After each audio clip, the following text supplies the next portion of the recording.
بسم اللہ الرحمن الرحیم۔ حالیہ بین الاقوامی اعداد و شمار کے مطابق امریکی ڈالر عالمی مالیاتی ذخائر میں بتدریج اپنی جگہ کھو رہا ہے، کیونکہ مرکزی بینک تیزی سے دنیا کی ریزرو کرنسی یعنی ڈالر سے سونے کی طرف منتقل ہو رہے ہیں۔ مارچ کے آخر میں امریکی ڈالر کل عالمی زر مبادلہ ذخائر کا 57% تھا، مگر اس کے بعد سے 2 ہفتوں میں عالمی زر مبادلہ کے ذخائر کی ڈالر کے تناسب میں حیران کن طور پر 1100 بیس پوائنٹ کی کمی واقع ہوئی ہے۔ اس وقت عالمی زر مبادلہ اور سونے کے ذخائر میں ڈالر کا حصہ تقریباً 46% ہے، جو 26 سالوں میں اپنی کم ترین سطح پر ہے، جبکہ ڈونلڈ ٹرمپ کی پالیسیوں نے ڈالر پر دنیا بھر کے مرکزی بینکوں کے اعتماد کو بری طرح مجروح کیا ہے۔ اس کے نتیجے میں دوسری جنگ عظیم کے بعد اب دوبارہ سونا گرین بیک سے زیادہ قابل بھروسہ ہو گیا ہے۔ اگر سونے کے ذخائر کو الگ رکھتے ہوئے امریکی ڈالر کی زر مبادلہ کرنسی کے طور پر مقام کو دیکھا جائے تو IMF کے تازہ ترین اعداد و شمار کے مطابق ڈالر اب عالمی ریزرو کرنسیوں کا تقریباً 57% ہے۔ یہ تبدیلی مرکزی بینکوں کے سونے کی خریداری میں اضافے کے بڑھتے رجحان کا نتیجہ ہے،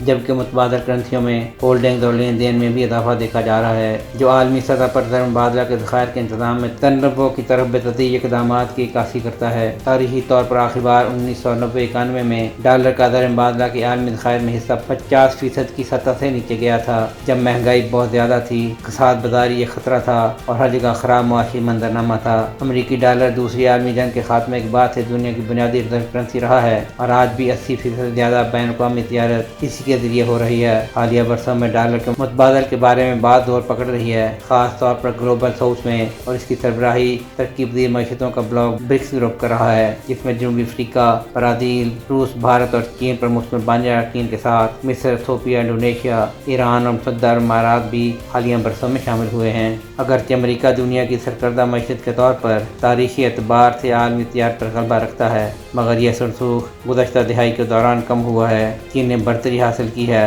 خاص طور پر گلوبل ساؤتھ میں، جو دنیا کی 85% آبادی اور عالمی مجموعی GDP کا تقریباً 50% ہے۔ اقوام متحدہ کے ڈیٹا بیس کے مطابق چین 2024 میں براعظم افریقہ کی زیادہ تر درآمدات کا ذریعہ تھا، اس کے بعد یورپی یونین، بھارت اور امریکہ تھے۔ تجزیہ کاروں کا کہنا ہے کہ اس وجہ سے مقامی کرنسیوں میں دو طرفہ تجارت اب معاشی اعتبار سے اہمیت اختیار کرتی جا رہی ہے۔ یہ اس لیے بھی ہے کہ ہر بار جب آپ ڈالر میں کوئی لین دین کرتے ہیں تو ایک پوشیدہ قیمت امریکہ کو واپس جاتی ہے، اور اب دنیا بھر کے ممالک نے بجا طور پر یہ سوال کرنا شروع کر دیا ہے کہ انہیں یہ قیمت امریکہ کو کیوں ادا کرنی چاہیے۔ موجودہ سوئفٹ نظام میں بیچنے والے کی کرنسی میں تبدیل ہونے سے پہلے خریدار کی مقامی کرنسی امریکی ڈالر میں تبدیل ہونے کے دوران دونوں فریقوں کو کچھ آمدنی کھونا پڑتی ہے، مگر براہ راست لین دین میں اس نقصان سے بچا جا سکتا ہے۔ سہیل شہریار، پاک توپ نیوز۔